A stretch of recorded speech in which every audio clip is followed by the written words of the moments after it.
ऐसे वॉक करने से कुछ नहीं होगा, जाके बैठिए।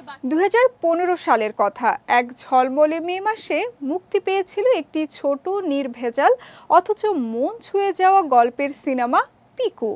এক বাবা মেয়ের সম্পর্ক, এক অপ্রত্যাশিত রোড ট্রিপ আর তার মাঝখানে গড়ে ওঠা কিছু সহজ অথচ গভীর মুহূর্ত, এই নিয়েছিল ছবিটির কাহিনী। সিনেমায় দীপিকা পাড়ুকোনের চোখে ক্লান্তি আর ভালোবাসা মেশানো চাহনি দেখেছিল দর্শক, কিংবা অমিতাভ বচ্চনের মুখে কনস্টিপেশন শব্দটাকে নতুন করে জীবন্ত হতে দেখেছিল তারা। আর ছিলেন প্রয়াত ইরফান খান। তার প্রতিটি সংলাপ ছিল যেন এক বাস্তবতা। তিনজন অভিনেতার মেল বন্ধনে গড়ে উঠেছিল এক আবেগঘন ছবি, যা এক দশক পরেও মানুষ ভোলে না। সেই পিকু এবার ফিরছে। 9 মে মুক্তির 10 বছর পূর্তি উপলক্ষে আবারও বড় পর্দায় আসছে ছবিটি।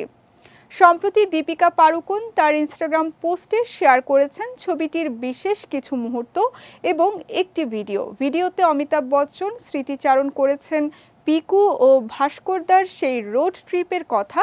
বলেছেন, এটা ছিল অপ্রত্যাশিত, ছিল আবেগ, হাসি আর উত্তেজনা। পিকু আবার আসছে সিনেমা হলে, দেখবেন তাই না?